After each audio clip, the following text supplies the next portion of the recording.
The letter was already folded when he knocked on the door.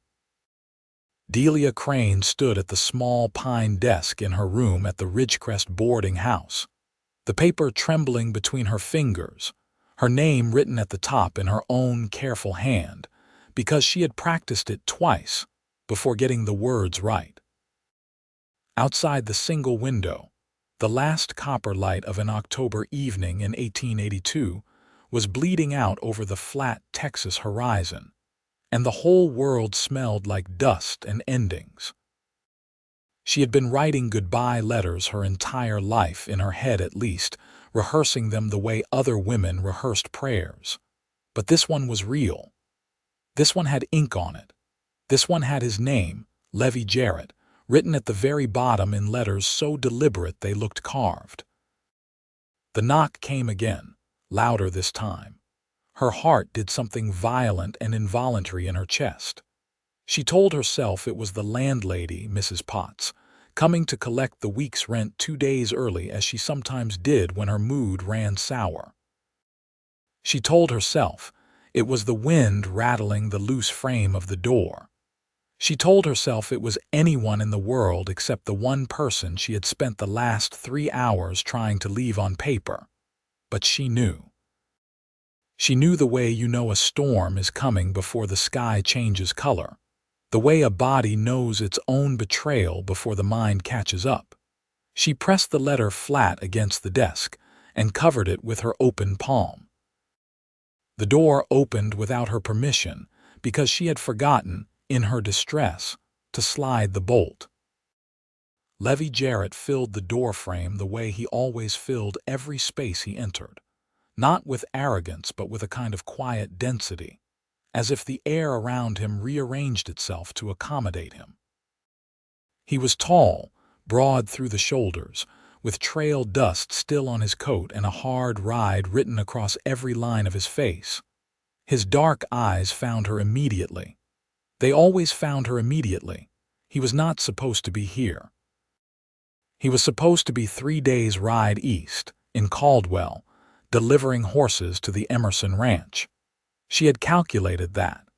She had used his absence as the margin she needed to finish this, to close this thing between them before it swallowed her whole. His gaze dropped from her face to her hand, pressed flat against the desk, and something shifted behind his eyes. "What is that?" he asked. His voice was low, and even in the way that things are low, and even when they are working very hard to stay that way, Delia did not move her hand. "You are not supposed to be back until Thursday. I rode through the night." He stepped into the room without asking, because 3 months ago she had told him he was always welcome, and she supposed the words had not expired. Something felt wrong. She wanted to ask him what, specifically, something had felt wrong, and how a man with his history of keeping secrets could claim any ownership over intuition. But what came out instead was nothing, because the letter was right there under her hand, and she could see that he could see the edge of it. "Delia."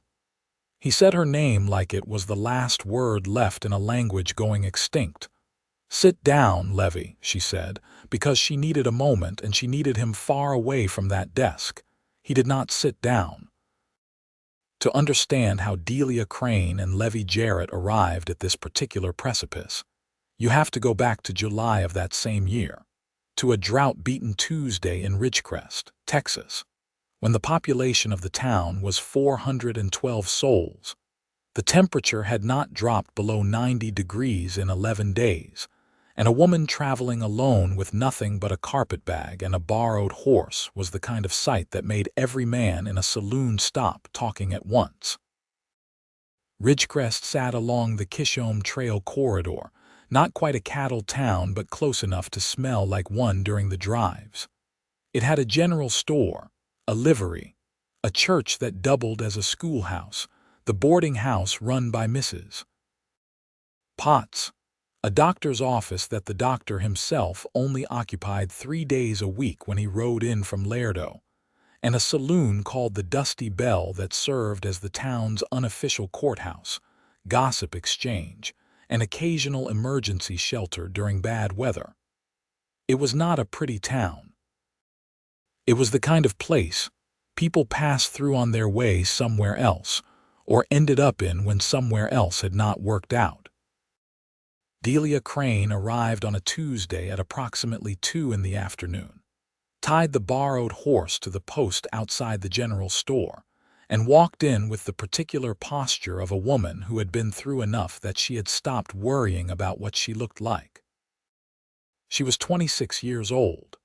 She had brown hair that she kept pinned tightly under a sun-faded bonnet, eyes that were an unusual shade of gray-green that people tended to find unsettling until they got used to them, and the kind of capable hands that came from years of practical work. She was not what a dime novel would have called a beauty, but she was the kind of woman whose face you kept looking at because something in it kept changing, kept moving, kept suggesting there was more underneath than what was on the surface. The store was run by a man named Gerald Purcell, who was 60 and suspicious of strangers, the way all storekeepers in small towns were suspicious of strangers, which is to say, he was friendly about it in ways that were clearly fishing for information. She told him she needed supplies, a room if there was one to be had, and work if there was any of that to be had as well. He told her Mrs. Potts had rooms. He told her there was not much work for a woman unless she could cook or sew or teach, and the schoolteacher was already hired for the fall term.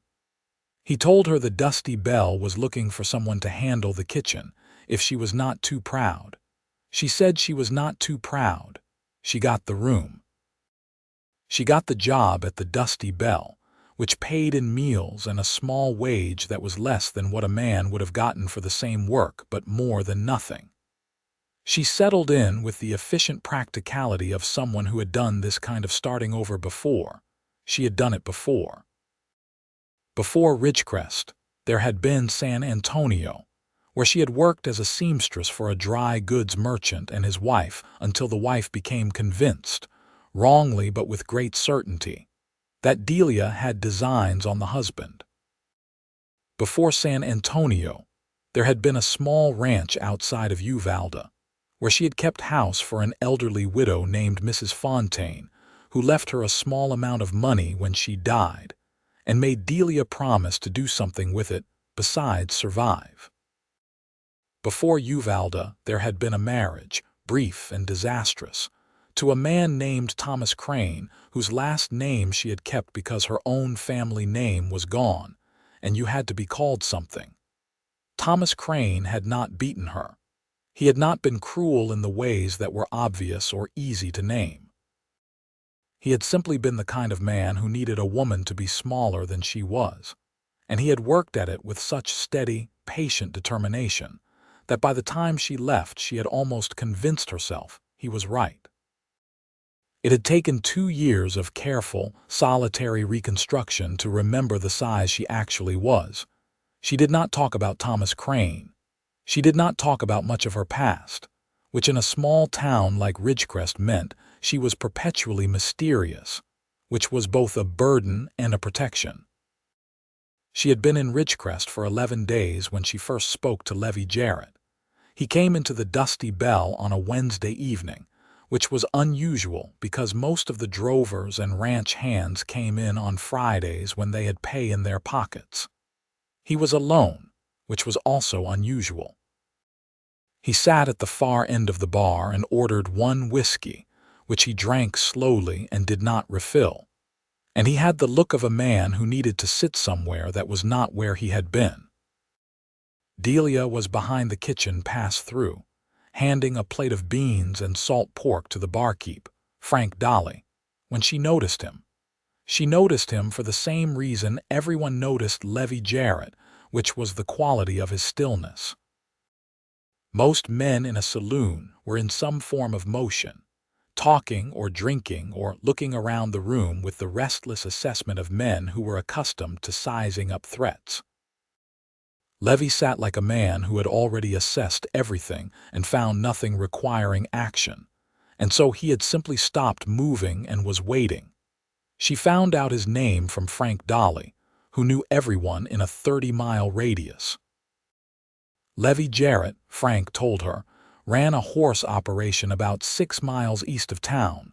Not a big ranch, just enough land to breed and train good horses, which he sold to ranchers and occasionally to the army.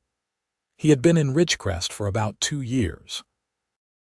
Before that, nobody was entirely sure, which in a town like this meant the man had a past of some kind, but it had not caught up with him in any way that required the law to get involved.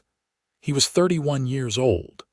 He had come to Texas from somewhere north, Kansas or Missouri. The stories varied. He had a hired man named Pete Alcott, who handled the heavy work, and an old dog named Bishop who went everywhere with him except apparently tonight. He was, Frank Dolly said with the particular inflection of a man relating important information, not attached to anyone. Delia said she had not asked. Frank said he knew. 2 weeks passed before anything happened between them, and what happened was extremely small, which is how the most significant things in a life usually begin. The bell above the Dusty Bell's door stuck in the summer heat, which meant it did not ring when people entered, and you had to rely on the draft of air to know when someone had come in.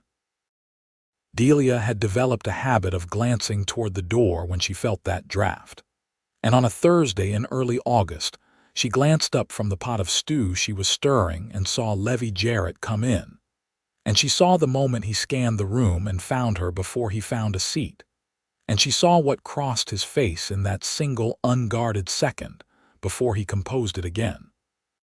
She looked back at the stew. Her heart was doing something she did not want to analyze. He sat at the same place at the bar. He ordered the same one whiskey. He ate a bowl of the stew she sent out. When he was done, he came to the kitchen door instead of leaving, which nobody ever did because it was technically not an entrance or exit for customers, and he knocked on the door frame with one knuckle and waited. She turned from the wash basin. He said, "That was the best meal I have had in longer than I can reasonably remember." She studied him for a moment, because she was a woman who had learned the hard way to study men before she responded to them. He was not trying to charm her. He was stating a fact with the mild embarrassment of a man who was not naturally given to compliments but felt this one was owed. "There's nothing remarkable in it," she said. "Just good seasoning." "I don't know how to season anything," he said, as if this were a confession of some significance.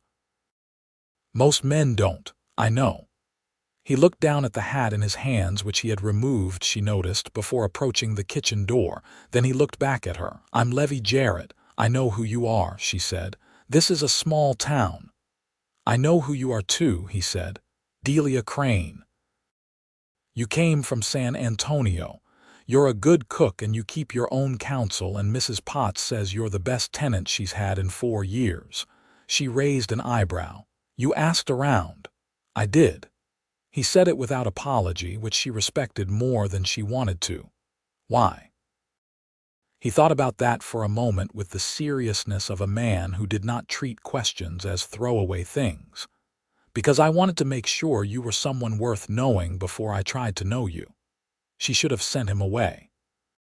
She had enough complications in her life without adding a man to them, particularly a man with that quality of stillness and those dark eyes, and the way he held his hat in his hands like he was trying to be careful with something. Instead, she said, "The stew was nothing special. But I'm making sourdough bread tomorrow, and it is genuinely excellent." He came back on Friday. After that, he came back most Wednesdays and Fridays, which became the rhythm of things. And in the spaces between those evenings, a different kind of rhythm developed, slower and more tentative. The rhythm of 2 people who had each been hurt before trying to approach something good without breaking it. He started walking her back to the boarding house after her shifts ended. The first time he did it, he explained that the hour was late and the town was not always safe after 10, which was true enough but not quite honest enough, and they both knew it. She let him do it anyway. Their conversations on those walks had a particular quality she had not experienced before. Most men she had known talked at women, performed for them, tried to impress them with stories that were really just versions of "look at me." Levy talked with her. He asked questions with real curiosity, and then listened to the answers without waiting for his turn to speak. He told her things about himself with a directness that was almost disconcerting, as if he had decided early on that there was no point in being anything other than honest, and was sticking to it. She learned that he had grown up in Missouri, on a farm that was neither prosperous nor quite failing, the second of 4 sons. She learned that he had left at 19 after a falling out with his father that he described briefly, and without self-pity, as a difference of opinion about what a man's obligations were to a life he had not chosen. She learned that he had spent his 20s working his way south through various kinds of ranch work, had spent 2 years in Kansas during the cattle boom years, had acquired some money and a great deal of knowledge about horses, and had ended up in Texas looking for a piece of land he could make something of. He had a dead mother he spoke of with careful love, a father he did not speak of at all after that first mention, and 3 brothers he had lost touch with in ways he seemed to regret without knowing how to fix. She told him some things in return. Not everything, but some. She told him about Mrs. Fontaine and the promise she had made about doing something with the money besides survive. She told him she had been married, and that it had not worked, and that she preferred not to go into details, but that she was not the injured party in ways that would make him think badly of Thomas Crane, only that they had wanted different things, and one of those things had been her. He listened to this last part very carefully and then said, "What did you want?" Nobody had ever asked her that. Thomas had not asked her. The men before Thomas had not asked her. Mrs. Fontaine had told her what she wanted for her. Her own mother, dead of fever when Delia was 14, had spent every ounce of her ambition on wanting things for Delia without ever investigating what Delia might want for herself. She stopped walking, right there on the main street of Ridgecrest at 10:30 at night with the stars blowing in the huge Texas sky above them. She said, "I don't think anyone has ever asked me that." "I'm asking," he said. She thought about it for a long time while he waited without hurrying her. "I want to belong somewhere," she finally said. "Not to someone. Somewhere. I want a place that is mine, that I built or chose, that nobody can make me leave. I want a life that has my name on it." He nodded slowly. "That's not a small thing." "No," she agreed. "It's not." They walked the rest of the way to the boarding house without talking, but it was the kind of silence that was full rather than empty, that meant something had shifted and both of them knew it. August burned on into September. The cattle drives thinned as the season wore down. The town took on the slightly deflated feeling of a place that had been running at full capacity and was now catching its breath. Delia kept working at the Dusty Bell, kept saving her wages, kept thinking about Mrs. Fontaine's money and what she might do with it. She had a plan, vague but persistent, to lease a small piece of property and grow something, a proper kitchen garden at first and eventually more, maybe a small orchard. She had learned enough about cooking to know that the thing she was actually good at was the growing and the preparing of food, the alchemy of turning raw and plain things into nourishment that mattered to people. She wanted to do that on her own terms. She mentioned this to Levy one evening, and he went very still and quiet in the way that meant he was thinking hard about something. He said, "I have a piece of land on the east side of my property that I've never done anything with. Good soil, access to the creek. I was going to run a fence line on it eventually, but I haven't gotten around to it." She looked at him. "Are you offering to let me use it?" I'm saying it's sitting there and you have a plan for land and we both know each other well enough now that it wouldn't be strange. It would be a business arrangement, if you want to call it that. What would you call it? He looked at the horizon with that particular Levy Jarrett expression, which was not quite a smile but was adjacent to one. Two people with adjacent plans helping each other out. She said she would think about it. She thought about it for 4 days, during which she identified every possible way the arrangement could go wrong, and discovered that most of them were not about the land or the business arrangement at all, but about the fact that she was already, without meaning to and against every piece of hard-won wisdom she possessed, in serious danger of being in love with Levy Jarrett. The problem was that she did not know enough about him. She knew the broad strokes. She knew the man who showed up on Wednesdays and Fridays and walked her home and asked what she wanted and listened to the answers. She knew the man who was patient and direct and slightly awkward in the endearing way of people who prioritize honesty over polish. She did not know what he was when no one was watching. She did not know his dark past, whatever it was, and she was certain there was one because there was always one. Because a man did not leave his home state at 19 over a mere difference of opinion, and acquire the particular kind of quietness that Levy Jarrett wore without having walked through some serious fire first. She knew about fire. She had her own. It was a woman named Cecily Rhodes who first mentioned the name Aaron Jarrett. Cecily Rhodes was 28, the wife of the town's blacksmith. And she was the kind of woman who knew everything about everyone in a 30-mile radius, not because she was malicious, but because she was genuinely, constitutionally interested in people. She and Delia had become something like friends over the course of the summer, the way women in small towns become friends, through proximity and shared work, and the mutual recognition of intelligence. Cecily came into the Dusty Bell one afternoon in mid-September, while Delia was in the middle of the lunch preparation, and leaned against the kitchen door in a way that meant she had something to say. "You know about the Jarrett business?" she asked. Delia kept her hands in the bread dough. "What Jarrett business?" "The brother." She looked up. "Levy has 3 brothers." "Had," Cecily said, and there was something in her voice that made the word land heavier than it should have. The story, as Cecily told it, and Delia would later come to understand that Cecily told it with real care for both parties, was this. Levy Jarrett had come to Texas 2 years ago, which was the part of the story everyone knew. What fewer people knew was why. He had been in Kansas, running horses, building something real, when his youngest brother, Aaron Jarrett, had arrived from Missouri looking for him.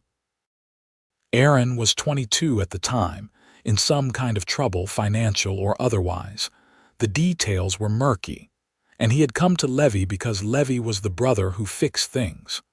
Whatever trouble Aaron had brought with him, it had not resolved well.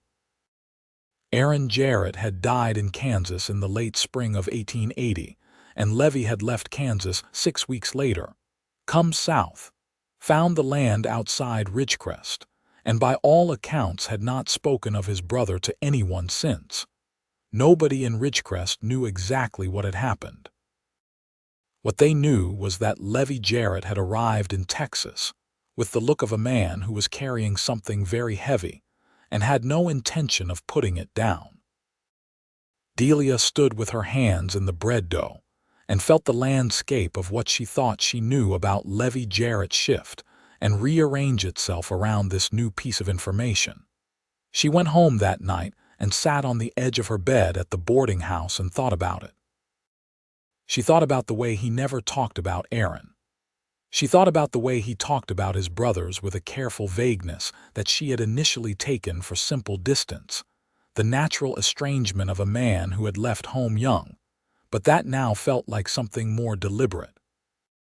She thought about that quality of stillness she had identified in him the very first night she saw him, and she wondered if what she had taken for peace was actually something closer to a wound that had healed over without being cleaned properly. She thought, I have no right to this information. He owes me nothing. We have made no promises to each other, she thought. But I need to know, because I am falling in love with him, and if there are secrets of this size between us, then I am just doing the same thing I did before, which is building something on a foundation I have not inspected. She decided to ask him directly, which was the only way she knew how to do anything.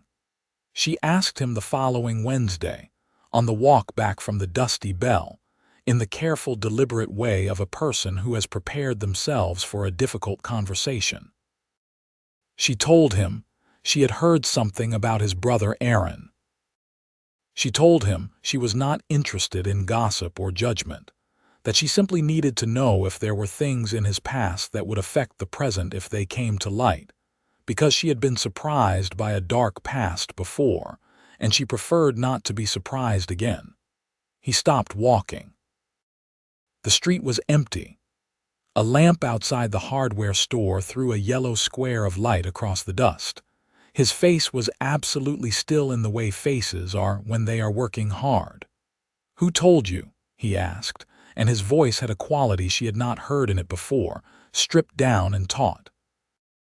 "It doesn't matter who told me. I'm telling you that I know your brother died in Kansas, and that you left after, and that nobody here knows why." He was quiet for a long time. Long enough that she began to regret having asked, not because she thought he was going to be angry, but because she could see the cost of the question in the tension of his body, the way his hands had closed into loose fists at his sides. Then he said, "He came to me in trouble." Real trouble, not the kind that could be talked out of. He had gotten mixed up with a man who moved cattle the wrong way. She understood what that meant. Cattle that were moved the wrong way were cattle that were stolen, and Aaron was part of it. Aaron was young and stupid and needed money and was talked into it. There was a fierceness in his voice that was not anger at his brother, she recognized, but something more agonized. I knew what was coming when I saw the look on his face when he arrived. I started making plans to get him out of it, get him clear of the man involved and out of Kansas entirely. I had a plan, I had it handled. He stopped, she waited. I was too slow, he said. I had the plan and I had the resources, and I took 4 extra days to make sure I had every piece in place, because I wanted it to be clean and safe, and I did not want Aaron to have to be afraid anymore. And in those 4 days, the man he was mixed up with decided Aaron was a liability. The word hung between them in the warm September air. "It was not your fault," Delia said quietly. "I was his brother," Levy said. "I was supposed to be the one who fixed things. You were going to fix it. I was 4 days too slow." He said it with a finality that made it clear he had been saying it to himself for 2 years, and did not expect a counter-argument to work, which did not stop her from making one. "You were trying to protect him. You were trying to be careful. And the man who killed him was the man who killed him, not you." He turned to look at her, and what was on his face was so unguarded and raw that she felt the breath go out of her. "I know that," he said. "I know it in the part of my mind that works correctly. But I left Kansas because I could not stop seeing the way it might have gone if I had been 4 days faster, and it was easier to leave than to stay and keep seeing it." "That's not running away," she said. "That's surviving." He looked at her for a long moment and then said, very quietly, "You do that." "Do what?" "You say the thing that's true without dressing it up or making it easier. It's one of the things about you that makes me want to stay in this conversation instead of walking away from it." She was not ready for that. She was not prepared for the way those words landed or for the way her chest tightened in response to them. She said, "You should have told me about this yourself." "I know," he said. I was working up to it." "When? I don't know." When I was sure you wouldn't leave when you heard it." She thought about that. Then she said, "I'm not leaving." They walked the rest of the way to the boarding house in silence, but she could feel the difference in him, the slight easing of something that had been held very tight. And she thought about the way that secrets were a kind of weight, and the way sharing them was a kind of relief that was also a kind of trust. And she thought that trust of that quality was not something she had been offered in a very long time. She let him take her hand before they reached the boarding house door. He held it carefully, with both of his. The way you hold something you are aware is fragile and important. After that, things moved between them the way they move when two people have been dancing around the center of something and have finally both agreed to stop pretending the center is not there. They did not rush. There was no drama in the first kiss, which happened on a Sunday afternoon in late September when he had brought her out to see the piece of land he had mentioned, the good soil on the east side of his property, and she had crouched down to pick up a handful of earth and assess it. And when she stood and turned around, he was right there, close enough that they were almost touching, and the kiss happened the way natural things happen, without a lot of preamble. He pulled back and looked at her, checking.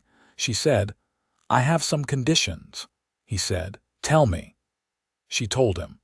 She told him that she needed honesty above everything, that she would not survive another hidden motive or a slow erosion of who she was by someone who needed her to be less. She told him that the land arrangement needed to remain a genuine exchange, that she would pay him a fair lease once she started earning from it, that she would not be in a position of obligation.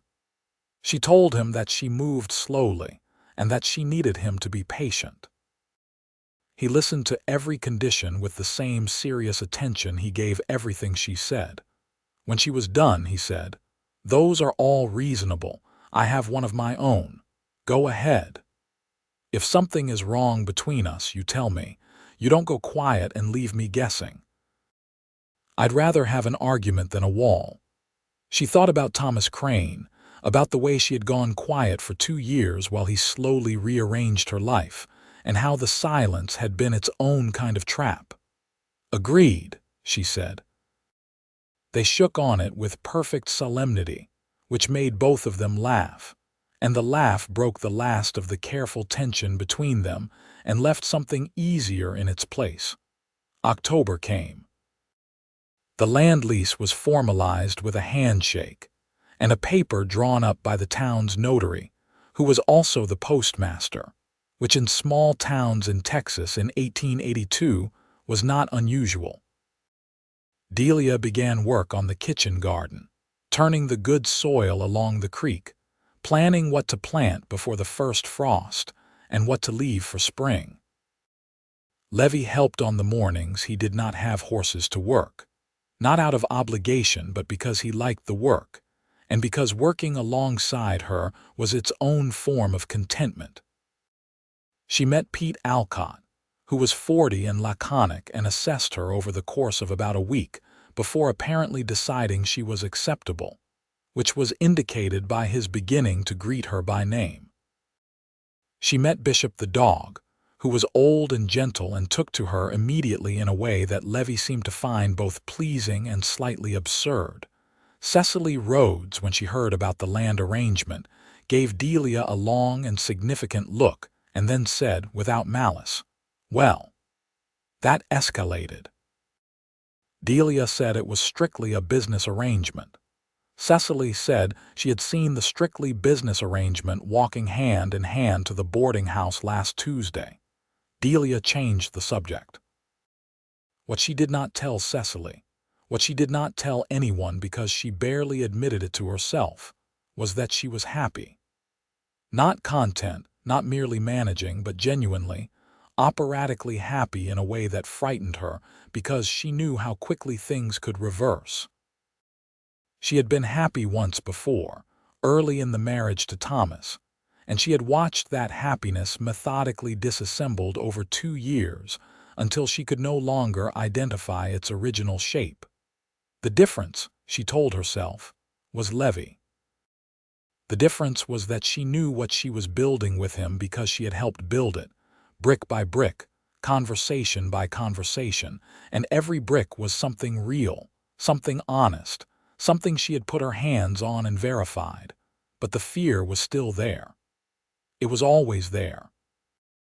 It was the particular fear of a woman who has been through enough to know that happiness is not a state but a risk, and that the greater the happiness, the greater the exposure, and that you could do everything right and still lose it all in 4 days.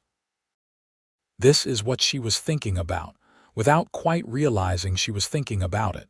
In the days leading up to the night she wrote the letter. It started with Frank Dolly, who was a man with a good heart and an unfortunate inability to leave certain things alone. He came into the kitchen one afternoon in mid-October, with the look of a man who was about to deliver news he knew was not going to be well received. He sat down on the stool near the kitchen door, which was the stool people sat on when they wanted to have a conversation that the rest of the bar did not need to hear.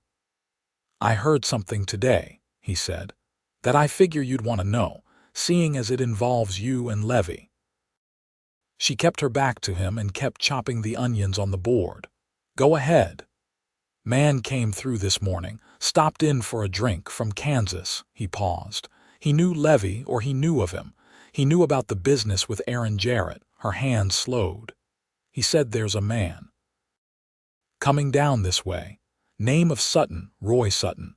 He was the one mixed up with Aaron, the cattle business.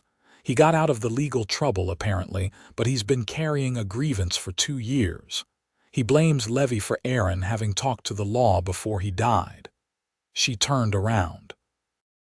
"Aaron talked to the law," she said, and her voice was very even. "According to this man, yes.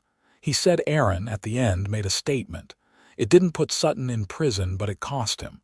Cost him the operation and a good deal of money and a year of legal trouble. Sutton figures Levy put Aaron up to it. Sutton is not the kind of man who lets things rest." She stood completely still. "How reliable is this man who told you?" she asked. "Reliable enough," Frank said. He had no reason to lie and he seemed genuinely worried about what Sutton might do. "Does Levy know this man is coming?" "That's what I don't know." She thanked Frank and went back to her chopping with steady hands and a mind that was running at a pace her body could not match. She knew what she needed to do. She needed to go to Levy directly tonight and tell him what she had heard, because they had an agreement about honesty, and because this was information he needed. She did go to him that evening. She walked the 6 miles to his property in the last of the daylight, which was something she had not done before on her own. And she found him in the corral with a young roan he was working, and she told him everything Frank Dolly had told her. His face went through several things very quickly and settled into that stripped-down tautness she had seen once before. He said, "I knew this was coming eventually." "You knew," I suspected.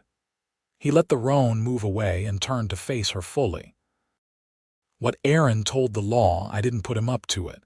It was his own decision. But Sutton doesn't believe that, and frankly, I wouldn't have stopped Aaron if he had asked me. Sutton destroyed my brother's life. He deserved worse than he got. Levy, if this man is coming here, I can handle Roy Sutton." "That is exactly what I don't want to hear you say." "Delia." "I have heard those words before," she said, and her voice came out with more force than she intended.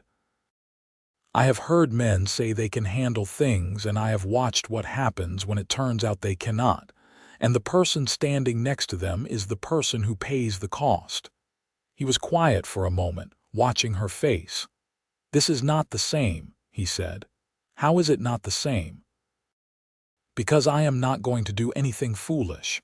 I am going to be careful and smart, and if Roy Sutton shows up in this county I will be ready. I've been ready for this for 2 years. Being ready is not the same as being safe." "No," he agreed. "It's not, but it's what I have." She looked at him in the fading light, at his steady dark eyes and his careful hands and the way he stood in the world with that particular density.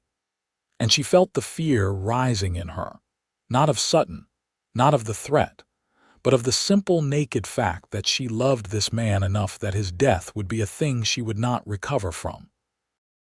And she did not know how to carry that. She said, "You should tell the sheriff." He said he would consider it. She walked back to Ridgecrest in the dark with her mind loud and her chest tight, and the feeling of a trap closing around the edges of the thing she had built so carefully.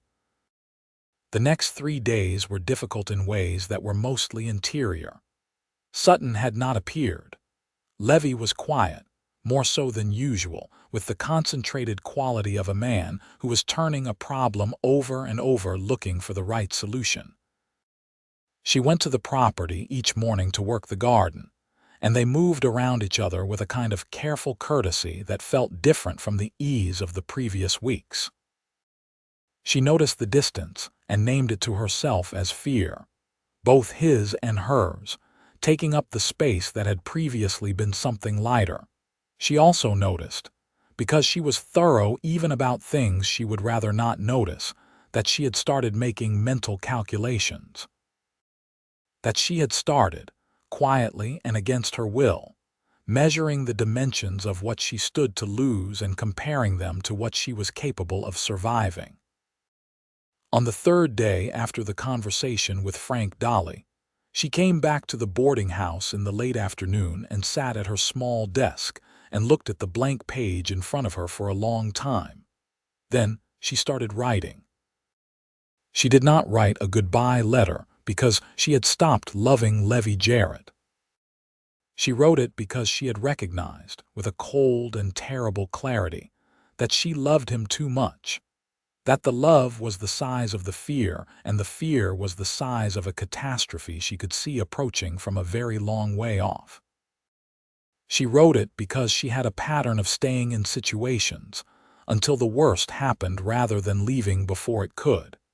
And she had promised herself in the wreckage of her marriage that she would not do that again.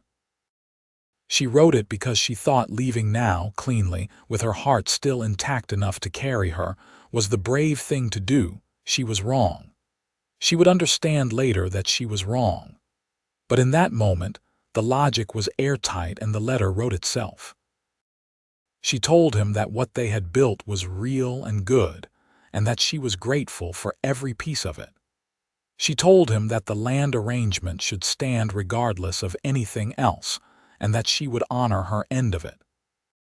She told him that she was leaving Ridgecrest before Roy Sutton arrived because she could not be in the place where she would have to watch something happen to him, because she was not built for that kind of waiting. She told him that she was sorry. She wrote it twice. She did not tell him that she loved him, because she knew that if she wrote those words she would not be able to send the letter, and she had not yet decided whether she was going to send it or whether she was going to do what she always did, which was think very hard about leaving and then not quite leave. She was sitting at the desk with the letter folded in her hand, trying to decide, when she heard the knock on the door. She pressed the letter flat against the desk and covered it with her open palm. The door opened. Levy Jarrett stood in the doorframe with trail dust on his coat and something in his eyes that was so direct and so unguarded that she almost could not meet it. He said, "What is that?" "You are not supposed to be back until Thursday," she said. He came into the room without asking. Something felt wrong. He crossed to her in 3 steps, not hurrying but not stopping either. And she stood up from the desk the way you stand up when you've been caught doing something, which she had. And he was right there, and she could see his eyes moving from her face to the paper pressed under her hand and back to her face. She did not move her hand from the letter. "Delia," he said. "What are you doing?" "I was thinking," she said, "about things, about leaving." It was not a question, and she recognized that he had known before he came in, that whatever instinct had driven him to ride through the night had not been vague but specific, that some part of him had known she was at the desk with the paper and the pen. She took her hand off the letter. He looked down at it and did not pick it up, which she respected even in that moment of total exposure. "You can read it," she said. "I don't need to read it." He looked back at her. "I need you to tell me." The words came out differently than they had gone down on the page. They came out messier and more honest because she was saying them directly into his face instead of into paper. And direct honesty had always been harder and better than the written kind. She told him about the fear. Not the fear of Sutton, though that was in it, but the older, deeper fear. The one she had carried since before Thomas, the fear that happiness was a trap and that love was the mechanism by which people got you to surrender the things you could not afford to lose. She told him that she had been about to do the brave thing, the self-protective thing, and that he had shown up before she could do it, and now she was standing in front of him with the letter in plain sight, and she did not know what came next. He listened without interrupting, which was the most Levi Jarrett thing he had ever done. When she stopped talking, the room was very quiet. Outside the window, the October dark had fallen completely, and there were stars. He said, "I rode through the night because I was thinking about what you said. About the fear of watching something happen to me, and I wanted to tell you something I should have told you before." She waited. "Sutton is not coming here," he said. "I did go to the sheriff 2 days ago. I told him everything, the full history, Sutton's connection to Aaron, the threat that had been relayed. The sheriff telegraphed the county marshal in Kansas. It turns out Sutton violated his legal agreement 6 weeks ago when he left Kansas against the conditions of his settlement. There is a warrant for him. The marshal has a man looking for him." He paused. "There is no threat coming here, Delia. I was going to tell you this evening." She stared at him. "The threat is gone?" she asked slowly. "As gone as a legal warrant can make it." He watched her face. "I should have told you when I found out instead of sitting with it and trying to feel sure first. That is my version of your thing, apparently. I needed to feel certain before I brought it to you." She thought about that.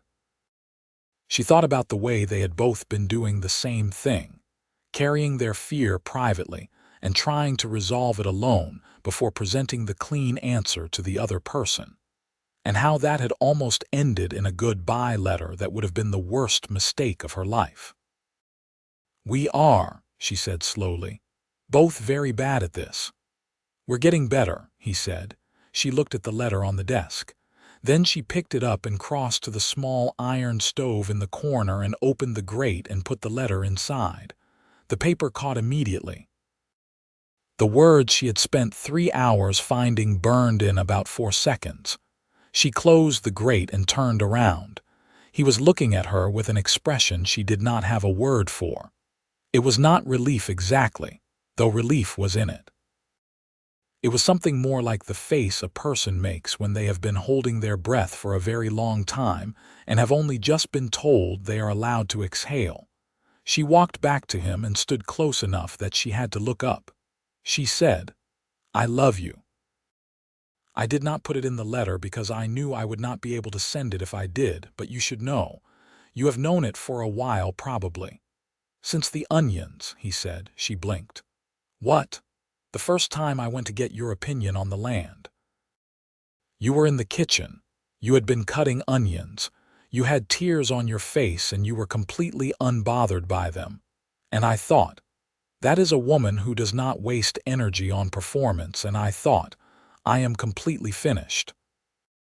He said it with the mild exasperation of a man reporting an inconvenient fact. That was September 2nd. She laughed, and the laugh was so abrupt and genuine that she covered her mouth with her hand, and he looked at her with that almost smile, the particular one that was the closest thing he did to delight. "You loved me because of onion tears," she said. "I loved you because of who you were when you thought no one was making a particular assessment of you," he said. "The onions were incidental." She took his face in her hands, both of them. and she kissed him in the way she had not quite kissed him before, without any of the careful measured holding back that had characterized everything between them up to that point. And he put his arms around her and held her with a steadiness that she could feel all the way down to her bones. When she pulled back, she said, "You need a bath. You rode through the night." He looked down at himself with the expression of a man just remembering what he looked like. "I did, yes. And you need to eat something. I had hard tack on the road. That is not food. That is an emergency measure. I know." He looked at her, and there was something in his face now that was both lighter and more serious than it had been when he walked in. A kind of arrived at quality, like a man who has been traveling towards something for a very long time and has finally recognized the place when he sees it. "I don't want to leave tonight." She was quiet for a moment. Then she said, "I am not asking you to." The winter that came after that was the coldest in 3 years, which people in the county talked about as a hardship, but which Delia privately considered a gift, because it was a winter that gave her and Levy the gift of necessary closeness, of fireside evenings and shared meals and long conversations across a small table while the wind worked at the windows. She kept her room at the boarding house until February, maintaining the fiction of propriety that small-town life required. But the fiction was increasingly transparent, and eventually Mrs. Potts, who was a pragmatic woman under the moralistic exterior, simply stopped asking questions.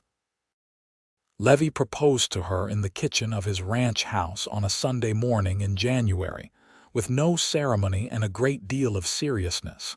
He said, "I want to be married to you. I want you to have the land and the house and everything I have built here as things that are equally yours, not as generosity on my part, but as the natural conclusion of the fact that what we have been building for the past 6 months is already ours, both of us, and I would like the law to reflect that." She said, "I have been married before and it was not a good experience." He said, "I know, I'm asking you to have a different experience." She said, "I have conditions." He said, "You always do." She told him her conditions, which included joint ownership of all property in writing, not just a gentleman's agreement, which in 1882 Texas required some creative legal navigation, but was not impossible. She told him she intended to keep working on the land operation and eventually expand it, that she had ideas that went beyond a kitchen garden, and she needed him to understand that her ambitions were her own, and she would not have them subsumed into his. She told him she wanted a real wedding, not a rushed one, with Cecily Rhodes and Pete Alcott and Frank Dolly and Mrs. Potts all present, because she had never had anything in her life that was properly celebrated, and she intended to start. He listened to every condition with the same attention he always gave her. Then he said, "I have one of my own." She raised an eyebrow. "I want to write to my brothers," he said. "I have been putting it off for 2 years because I did not know what to say after Aaron, but I think I know now. And I would like, if you are willing, to write them together, because the things I need to say are better for having you in the room when I say them." She felt something move in her chest that she was getting used to, the particular motion of loving someone past the parts of them that were easy to love. "Yes," she said. "That too." They were married in Ridgecrest in the first week of March 1883, on a day that was cold but bright, with a sky so blue it looked invented.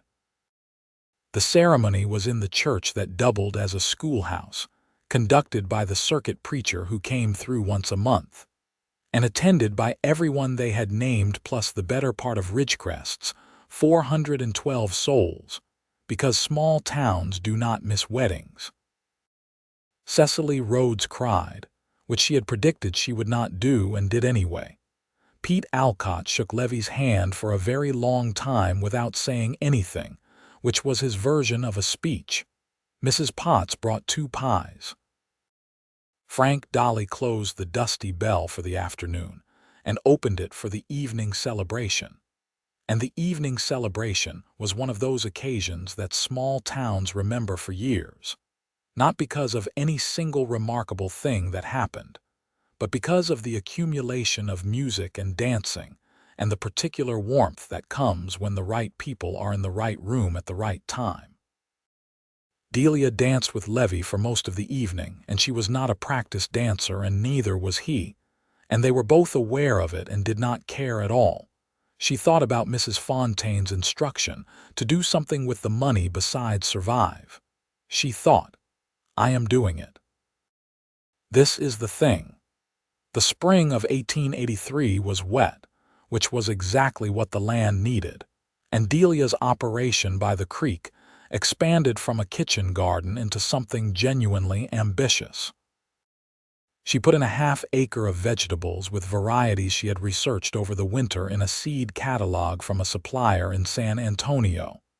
And she put in a small apple orchard, 6 trees, which would take years to produce, but she was thinking in years now, which was itself a form of happiness. She hired a woman named Rosa Precarious from Lerdo, who knew more about the particular soil conditions of this part of Texas than anyone Delia had ever met.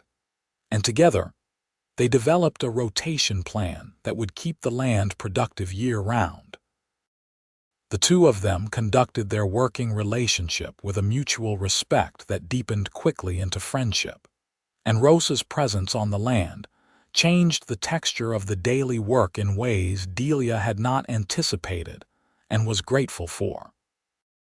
The joint ownership was filed with the county registrar in April, which required Levy to navigate some legal resistance from a registrar who was deeply old-fashioned about women and property, but not old-fashioned enough to ignore the specific Texas statutes that Delia had looked up and presented in writing.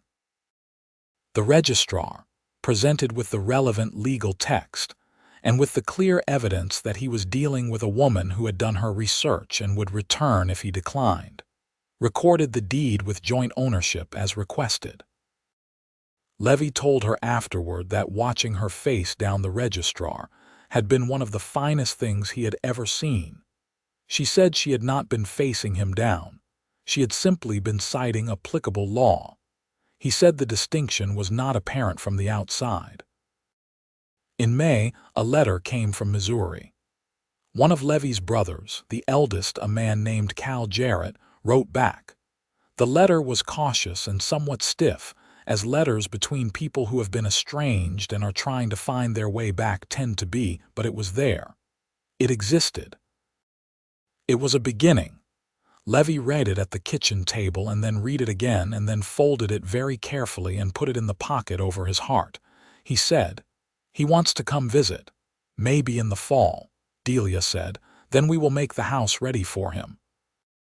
He looked at her across the table with the expression she had come to think of as the Levy Jarrett version of overwhelming feeling, which was very still and very direct, and somehow communicated more than a great deal of visible emotion would have. He said, "I don't know what I did before you were here," she said. "You managed, but now you have better options." Summer arrived and the operation by the creek was everything she had planned it to be and more. She was supplying the Dusty Bell and 2 other establishments in Ridgecrest with fresh vegetables regularly. And Cecily's husband, Robert, had built her a simple root cellar against the creek bank for storage, in exchange for which she supplied the Rhodes household with enough produce to substantially reduce their winter provisions bill. The horse operation was also expanding. Pete Alcott had recruited 2 young men from the area to help with the work, and Levy had developed a reputation for training horses that were reliable and well-tempered that was spreading through the county and bringing buyers from further away. They were building something real. They were both aware of it in the daily way that people are aware of good things when they have learned to be present for them instead of waiting for them to be taken away. It was in August of 1883 that Delia realized she was expecting their first child. She told Levy on an evening in late August, not with any announcement or preparation, simply by putting his hand on her stomach and letting him understand, which took him about 3 seconds. His face did the very still, very direct thing and then something else, something underneath the stillness, a kind of light. He said, how do you feel?" she said. "Perfectly well. Perhaps slightly nauseous in the mornings, but that is apparently standard." He kept his hand where it was. He said very quietly, "I am going to be better than my father." She put her hand over his. She said, "I know," she said, "and I am going to be better than my mother. Not because she was bad, but because I know more now than she did, and I have more than she had, and I am going to use it." He kissed her forehead. He kept his hand on her stomach for a long time. The fall brought Cal Jarrett, who arrived in October on a bay horse with a reluctant quality about him that was so similar to Levy that Delia nearly laughed when she saw him. He was 43, lean and careful, with the same dark eyes as Levy and a manner that was slightly formal until the second day, when it quietly relaxed and never went back.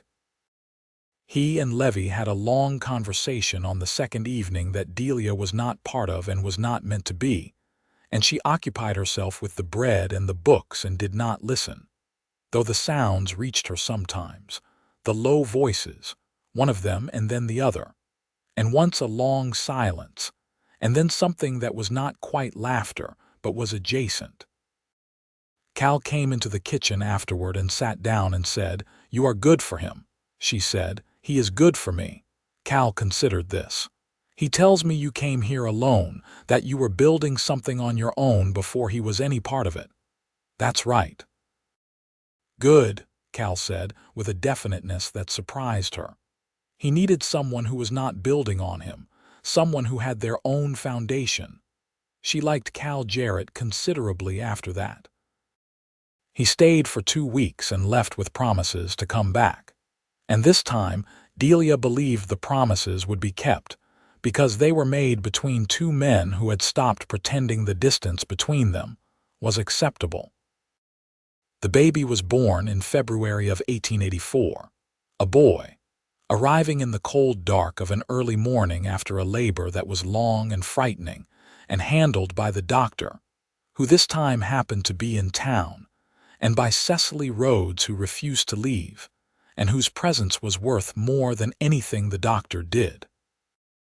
Levy did not sleep for 22 hours, which was how long the labor lasted, and when it was over and the doctor had declared mother and son both well, he sat down in the chair beside the bed, with the concentrated stillness of a man who has been holding himself together through an act of pure will, and is only now allowing the crisis to be over. Delia held the baby, who was red-faced and apparently furious about his recent displacement, and looked at her husband. She said, "We need a name," he said. "I was thinking Aaron." She looked at the baby. She looked at Levy. She said, "Yes." Aaron Jarrett was a large, loud, opinionated infant who announced his preferences with great clarity, and grew into a boy of the same character. He had Delia's gray-green eyes and Levy's dark hair, and both of their stubborn determination, combined into a single compact person who was from the very beginning entirely himself. Ridgecrest expanded and contracted over the following years the way frontier towns did. The cattle drive shifted, roads improved, the railroad crept closer from the east. Some businesses closed, new ones opened. The Dusty Bell changed hands when Frank Dolly retired and moved to be near his daughter in Austin, and the new owner was a woman named Grace Aldridge, who ran it with a sharpness and efficiency that Delia recognized and respected. Delia's operation became genuinely significant over those years. What had started as a kitchen garden had grown to 4 acres of productive land, a small greenhouse built against the south-facing slope of the property. the apple orchard which began producing in 1887 with a crop that turned out to be excellent, and a preserved goods operation that Delia ran with Rosa Pereals that supplied everything from canned tomatoes to apple preserves to 4 establishments across 2 counties. She had her own account at the bank in Ridgecrest, which she had opened in her own name in 1884 when the bank's new manager, less traditional than his predecessor, had allowed it. The balance in that account was her own, and she tracked it with the careful attention of a woman who understood what financial independence meant in terms of freedom. In 1886, they had a second child, a girl they named Clara, who had the sweetness of neither of her parents and turned out to be the most social creature the household had ever produced, conducting friendships with a radius that by the age of 3 already encompassed most of the county. Levy's horse operation had become, by 1887, a genuine reputation. The army came to him directly for remounts. He had expanded his land holdings, purchasing the parcel adjacent to his original property from a rancher who was moving north, and Pete Alcott had been with him long enough to qualify as a partner in everything but official title. One evening in the fall of 1887, sitting on the porch of the ranch house in the last of the evening light, watching Aaron, age 5, attempt to teach Clara, age 1, how to stand up straight, Levy said, "I think about the letter sometimes." Delia looked at him. "Not with regret," he said quickly. "I just think about what would have happened if I had not ridden back that night, if I had waited until Thursday the way I was supposed to. You would have found the room empty," she said, "and me gone. Yes, and you would have found out why eventually." "I would have," he said. "And I would have come to find you." She looked at him. "You would have. I would have ridden to every town between here and San Antonio if I had to." He said it with the simple certainty of a man stating a geography fact. "I was not going to let that be the end without a conversation." She thought about that version of the story, the one where she had mailed the letter and he had come looking anyway. And she recognized that the ending would likely have been the same, but the path would have been longer and harder, and would have required both of them to find their way through a great deal of pain that the burning of the letter had made unnecessary. She said, "I am glad you rode through the night," he said. "I am glad you did not bolt the door. I forgot. I know. I am glad you forgot." She laughed, and Clara, startled by the laugh, sat down hard in the dust and looked at her mother with the expression of a person who has been interrupted by something they consider rude. And Aaron said in the solemn voice of an older brother, "She is fine, Mama. I was watching her." And Levy made a sound that was the closest he ever got to a full laugh. Cal Jarrett came back the following spring, and this time stayed 3 months, and by the time he left had made friends with half the county and had begun a correspondence with Cecily Rhodes's widowed sister-in-law from Laredo, which would eventually become its own story. The third child arrived in 1889, another boy, whom they named James after Mrs. Fontaine, whose actual name had been Josephine but who had always asked people to call her James because she said it was the name that suited her, and Delia saw no reason not to honor both the spirit and the slight inaccuracy of it. James Jarrett was quieter than his siblings from the beginning, a child who preferred observation to participation, and turned out, by the time he was 4, to have a gift for the particular kind of attentive patience that made horses trust him, which delighted his father in a way that was specific and whole. 1890 came, and the frontier era was closing in ways that everyone could feel, the railroad closer. The cattle drives a memory of the previous decade, the land surveyed and partitioned and made legal in ways that were both progress and loss. Ridgecrest grew. New families arrived with new businesses and new ideas.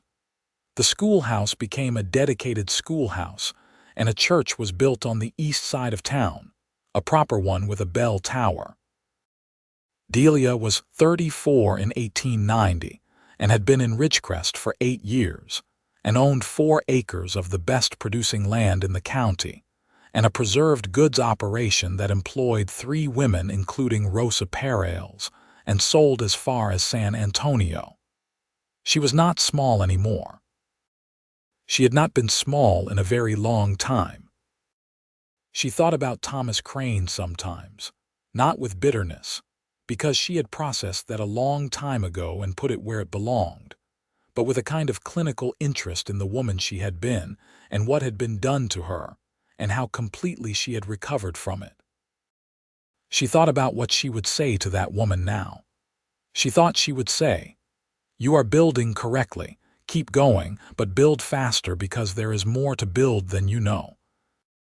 In the fall of 1890, Levy got a letter from his second brother, Emmett, who had been the most distant of the 3, and the one Levy had least expected to hear from. Emmett was in Colorado, ranching, and wrote in the clipped, efficient style of a man who did not waste words, but meant everyone he used. The letter said he had heard from Cal that Levy had built something real in Texas, and that he had a family, and that the Jarrett family was apparently not entirely scattered after all. He said he might come through Texas in the spring.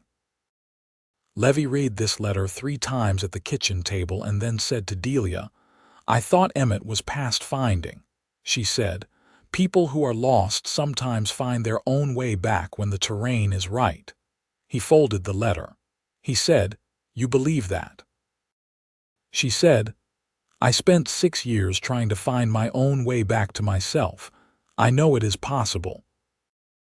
Emmett Jarrett arrived in the spring of 1891 with a horse and a bedroll, and the expressionless face of a man who was not going to betray any feeling until he had assessed the situation, which on the evidence was strongly hereditary.